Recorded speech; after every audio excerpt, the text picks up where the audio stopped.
Hello students, welcome to my YouTube channel Chandra mathematics classes. इस video में आप लोगों को MT2 लीनियर अलजेब्रा के अंतर्गत दिसंबर टर्म एग्जामिनेशन 2021 में पूछे गए कुछ क्वेश्चंस को सॉल्यूशन के साथ बताने जा रहा हूँ। यहाँ पहला क्वेश्चन है, let T from R³ to R³ be a linear operator and suppose the matrix of the operator with respect to the basis B is equal to 1 0 0 1 0 1 0 1 0 is this matrix. ठीक है, find the matrix of the linear transformation with respect to the basis B dash.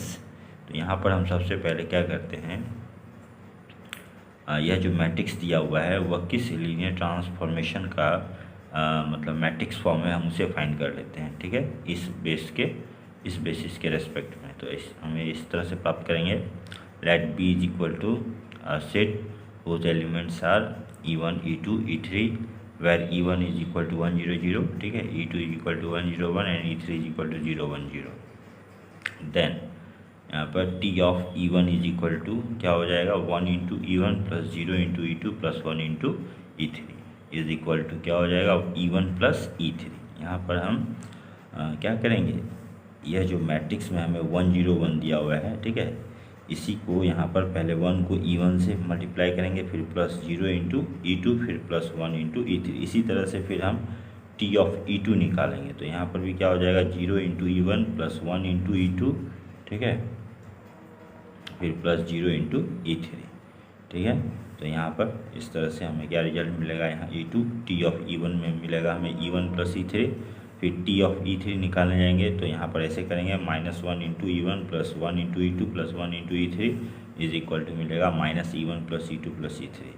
अब यहाँ पर R³ का कोई भी element जिसे कि हम x, y और z के रूप में लिखते हैं, असलियत में वह किस रूप में होता है, x E1 plus y E2 plus z E3 के रूप में होता है। ठीक है, तो यहाँ पर therefore T of x, y, z is equal to, हम इसे इस तरह से लिखते हैं, T of x E1 plus y E2 plus z E3 is equal to, अब यहाँ पर रूल के अनुसार क्या हो जाता है, x into T of E1 plus y into T of E2 plus z into T of E3 since t is linear. ठीक है, तो is equal to x into, अब टी ऑफ E1 का वैल्यू क्या निकला है, E1 प्लस E3, फिर plus y into T of E2 का वैल्यू E2, फिर plus z into T of E3 का वैल्यू क्या निकला है, -E1 plus E2 plus E3। ठीक है, इसके बाद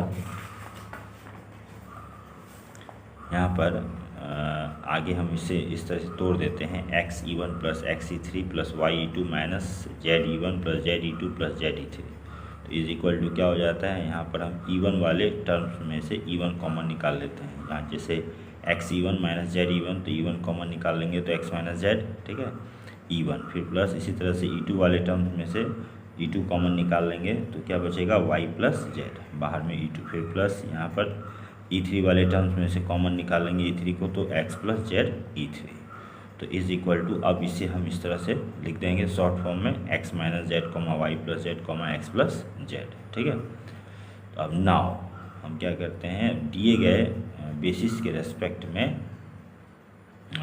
लीनियर ट्रांसफॉर्मेशन का हम मैट्रिक्स फाइंड करेंगे। ठीक है, लीनियर ट्रांसफॉर्मेशन मेरा इस तरह से डिफाइंड है। ठीक है, तो यहाँ पर लिखेंगे T ऑफ 1 0 1, क्योंकि हमें यहाँ पर किसके रेस्पेक्ट में बेसिस क्या है, इसके रेस्पेक्ट में हमें लीनियर ट्रांसफॉर्मेशन का मैट्रिक्स प्राप्त करना है। तो T of 1 0 1 is equal to, अब यह कहाँ से आया, तो यह जो हमें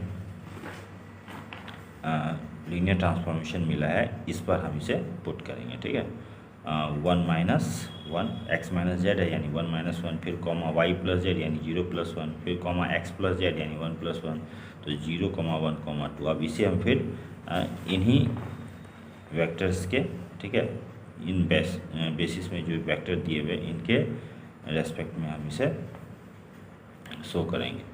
तो यहाँ पर 0 1 2 को हम इस तरह से लिखेंगे, 1 इंटू 1 0 1 प्लस -1 इंटू 1 0 -1, फिर प्लस 1 इंटू 0 1 0। तो इसे हम कैसे पता करेंगे, इसके लिए हम क्या करेंगे, 0 1 2 को, ठीक है, हम मान लेंगे इस तरह से, 0 1 2 को हम एक बार अल्फ़ा लिख देंगे, अल्फ़ा इंटू 1,0,1 मतलब यहाँ पर जो हमें बेसिस में दिया हुआ है, ठीक है, जो वेक्टर उसे लेंगे 1 0 1, फिर प्लस बीटा क्या 1 0 -1, फिर प्लस गामा, ठीक है 0,1,0। अब इसे हम सॉल्व करेंगे, ठीक है, इतना बराबर इतना, इसे हम सॉल्व करेंगे तो यहाँ पर 0,1,2 बराबर इसमें हमें मिलेगा क्या अल्फ़ा प्लस बीटा कॉमा,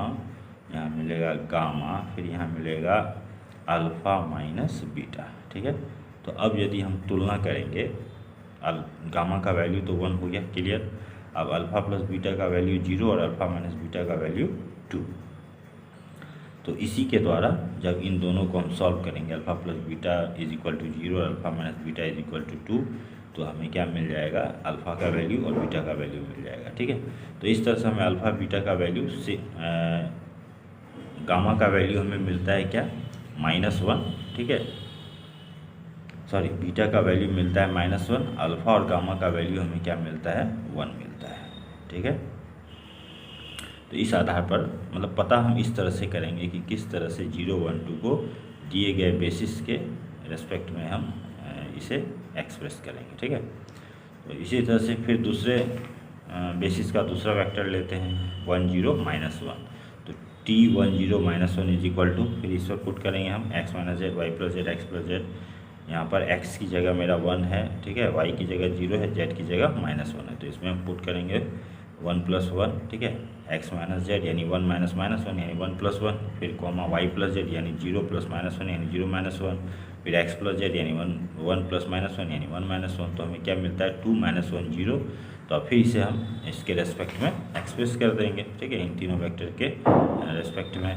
तो हमें क्या मिलेगा यहाँ पर 1 × 1 0 1 + 1 × 1 0 -1, फिर प्लस -1 × 0 1 0। हम इसे कैसे पता करेंगे, तो जिस तरह से यहाँ पर हमने बताया वैसे ही, ठीक है। इस 2 - 1 0 को किसके बराबर दिखा देना है, इसके बराबर दिखाना है, फिर कंपेयर करना है, तो अल्फ़ा बीटा गामा का वैल्यू निकल जाएगा, वही अल्फ़ा बीटा गामा यहाँ पर हमें आ जाएगा, ठीक है।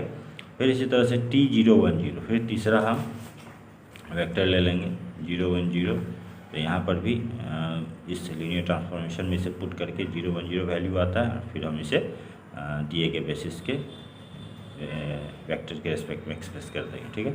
तो अब हमें क्या करना है, इस बेसिस के रेस्पेक्ट में लीनियर ट्रांसफॉर्मेशन का मैट्रिक्स फाइंड आउट कर लेना है।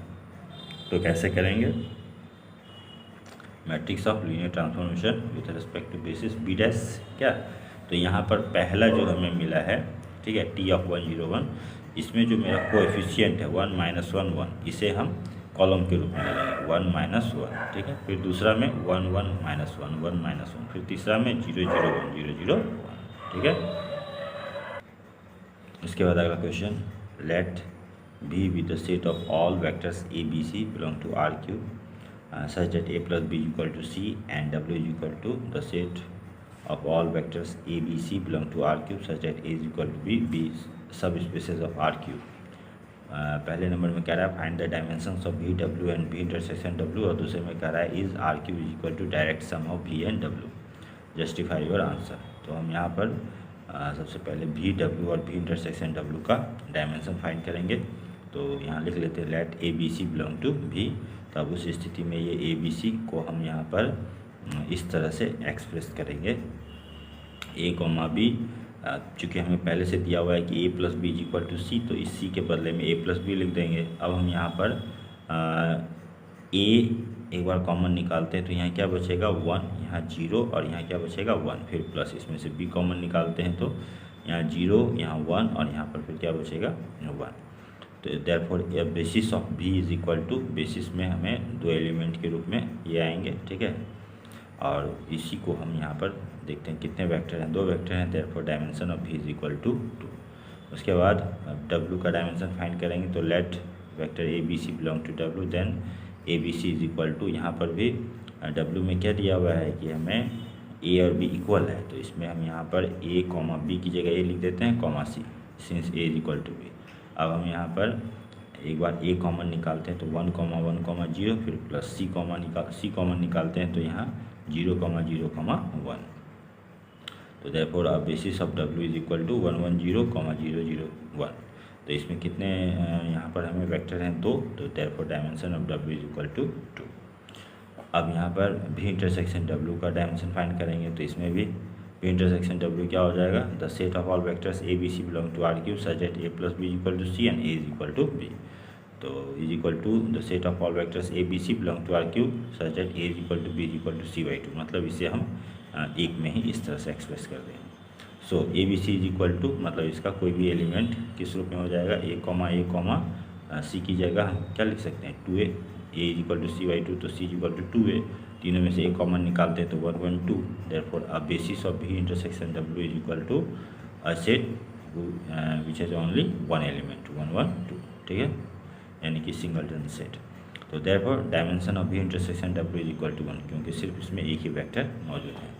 अब यहाँ पर हम बताएंगे कि क्या R cube is equal to direct sum of V and W.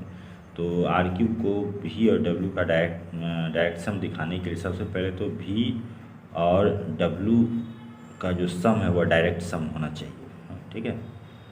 तो यहाँ पर since V intersection W is not equal to singleton set, ठीक है, जिसमें कि हमें एलिमेंट के रूप में सिर्फ 0 वेक्टर होना चाहिए, लेकिन यहाँ पर क्या है, यह 0 के इक्वल नहीं है, ठीक है। मतलब डायरेक्ट सम होने के लिए भी इंटरसेक्शन डब्ल्यू बराबर हमें होना चाहिए सिंगलटन सेट जिसमें कि एकमात्र एलिमेंट 0 वेक्टर, ठीक है, जबकि इसमें हमें ऐसा नहीं है। भी इंटरसेक्शन डब्ल्यू में हमें यहाँ बहुत सारे एलिमेंट मिलते हैं इसके अलावा। देयरफॉर भी plus W is not a direct sum, और जब ये डायरेक्ट सम ही नहीं होगा तो उस स्थिति में हम आर क्यूब को भी और डब्ल्यू का डायरेक्ट सम नहीं कर सकते। Okay students, thanks for watching.